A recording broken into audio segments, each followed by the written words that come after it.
Welcome back to Twin Sleep Talk, twin parenting wisdom from someone who's been there. I'm Laura Van Luven, mom of 5, including a set of twins. I'm a nurse and a sleep coach for twins. Make sure to download the free Twin Sleep Guide, the top 5 twin sleep mistakes you don't even know you're making, linked down in the description below. I would love if you would like, comment, subscribe, but most of all, share this with a friend who needs to hear it. And lastly, head over to twinsleep.com for more resources as you navigate sleep with your twins during the first few years. We are in the middle of our series on the top 5 mistakes that twin moms make when they're actually creating more sleep problems, not less. Now, if you missed the first 3 episodes, go back and listen to those first. Now, today we're going to be talking about mistake number 3. And honestly, this is one of the sneakiest of them all because it comes from such a good place. It's called the first sound frenzy. And if you have twins, I'm willing to bet you're doing it right now. So here's what the first sound frenzy looks like. You hear the tiniest whimper from twin A, maybe a cry, maybe barely a cry, and your body goes into full-on alert mode. Your heart races, you're already out of bed, you're tiptoeing down the hall as fast as you can, shushing your partner, the dog, or maybe even yourself, because the thought of both twins awake at 2 a.m. is absolutely terrifying.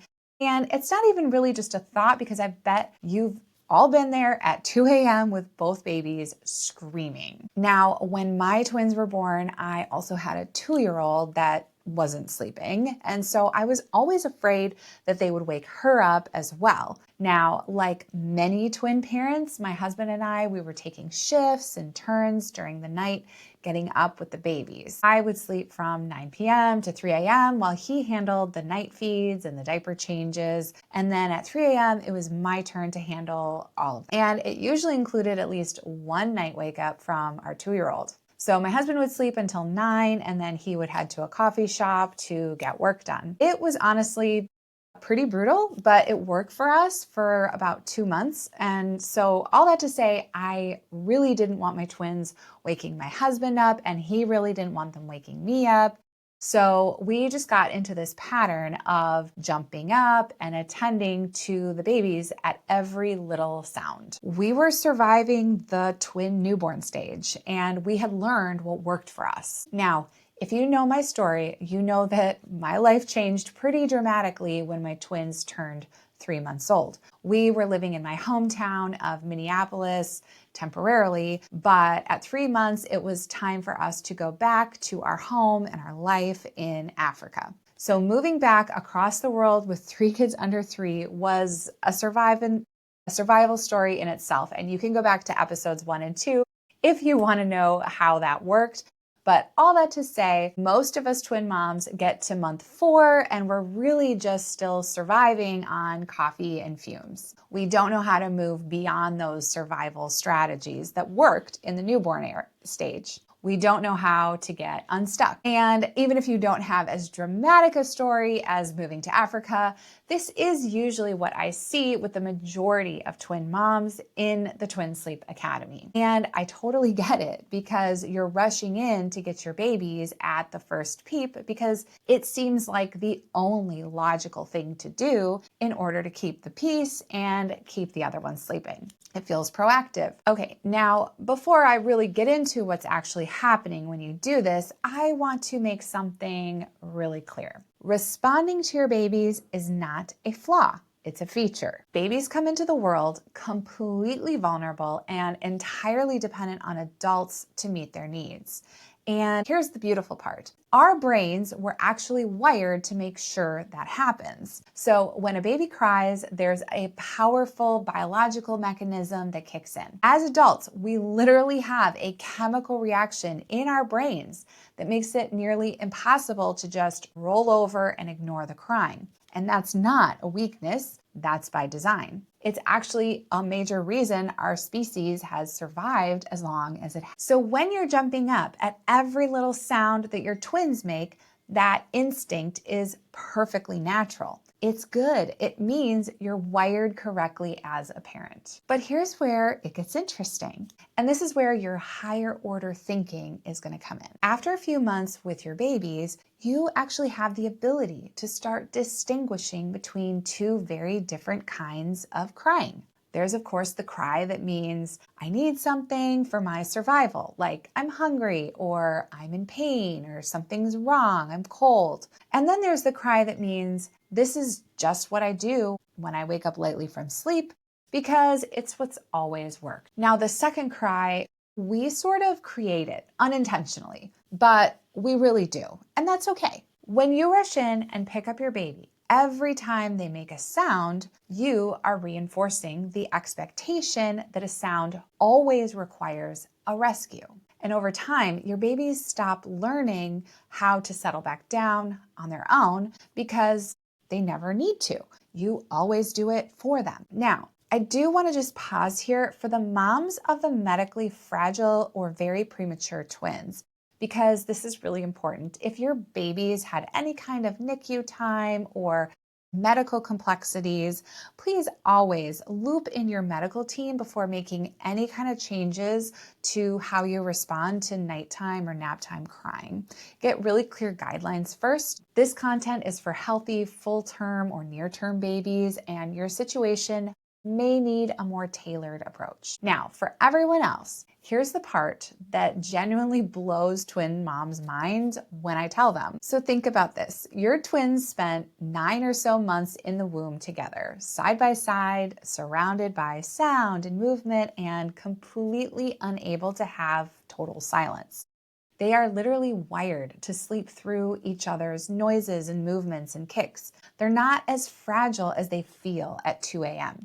But every time we rush in at the first sound, we send them a message that they keep believing that a noise is a problem and you can't handle it without me. So let's take a breath here just for a second, because I want to be really kind to ourselves as twin moms and to our brains. That fight or flight response that you feel at 2 a.m. when you're hearing a whimper, your brain is literally doing exactly what it was designed to do. It's scanning for, the saber-toothed tiger. It's making sure your baby hasn't gotten trapped under a rock.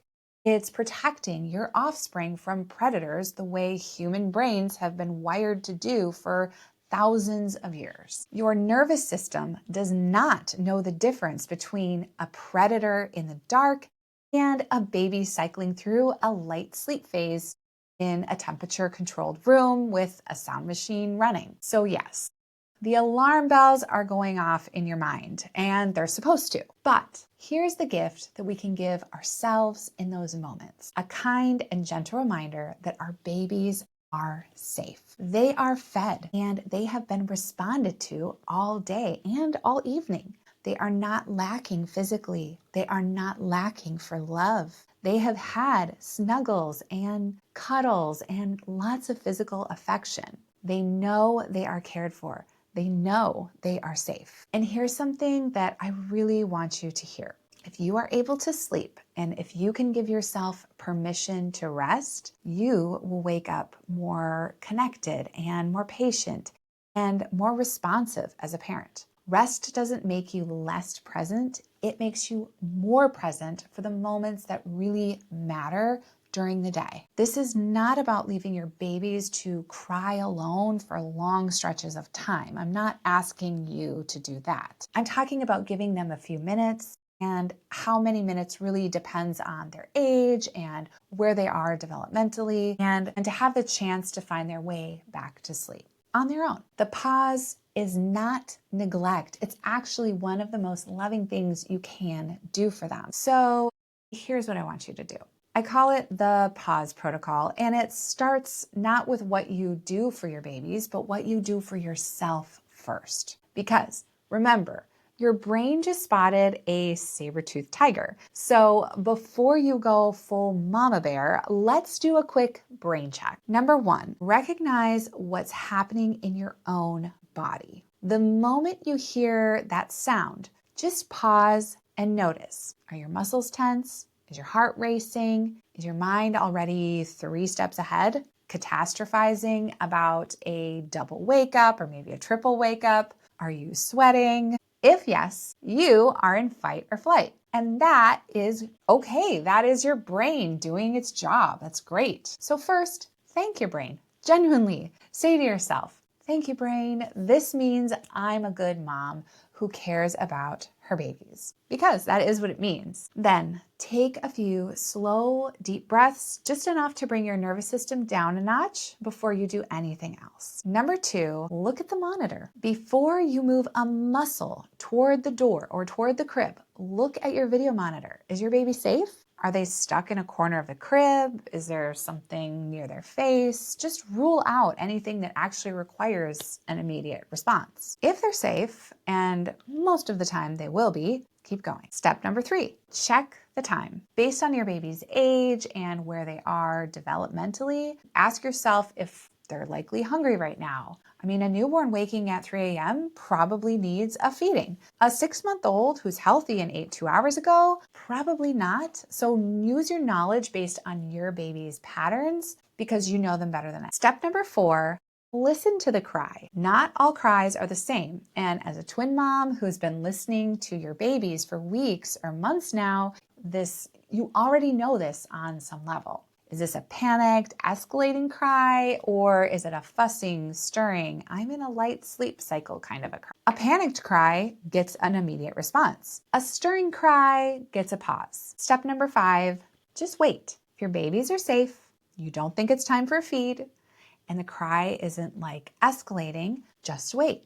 Start with just 1 to 5 minutes, depending on your comfort level and your baby's age. Set a timer if you need to. That way, your brain has something concrete to hold onto instead of just spiraling in the dark. You will be amazed how often that cry stops on its own, or how often your babies find their way back to sleep without you ever stepping foot in their room. And when they do, that is when your babies are learning. That is your baby's building the self-settling skill, one of the most valuable sleep skills that you can give them. Now, if after that wait time, they're still crying or the cry has escalated a lot more, go in, physically soothe them. You are still responding. You are still present. You are still a deeply attentive mother. But what you're doing differently is giving them the first chance to handle it themselves. And over time, those chances add up. Your babies start to learn that waking lightly from sleep is not an emergency. They are safe. They can find their way back. That is the first step in shifting from survival mode to actual sleep, which again is a gift not only for your babies, but also for you. Now, what I just walked you through is a really powerful first step. But I want to be honest with you, this is just the beginning because responding to cries looks different at bedtime than it does at nap time. And it might look a little different in the middle of the night than it does at 5 a.m. when your babies are done with that night sleep, but the rest of the house isn't.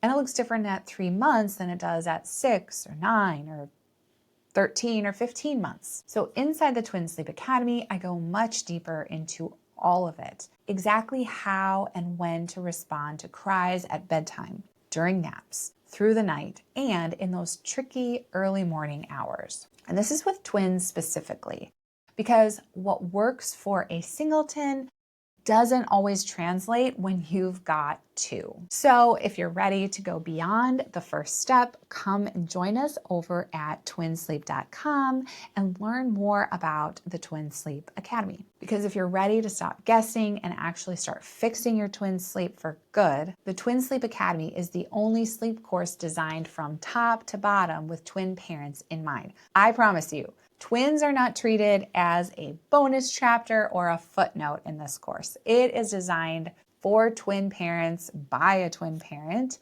And it also includes a free month in my membership where you're going to get access to live coaching with me and a private community where I personally answer your questions about your twins and your situation and help you get your twins to sleep. Again, make sure to download the free twin sleep guide below. The top 5 twin sleep mistakes you don't even know you're making. Be sure to like, comment, and subscribe, but most of all, share this with a friend who needs to hear it. Thanks so much for joining me today. I hope this was helpful to you so that you can be the twin parent that your babies need you to be. I'll see you next time.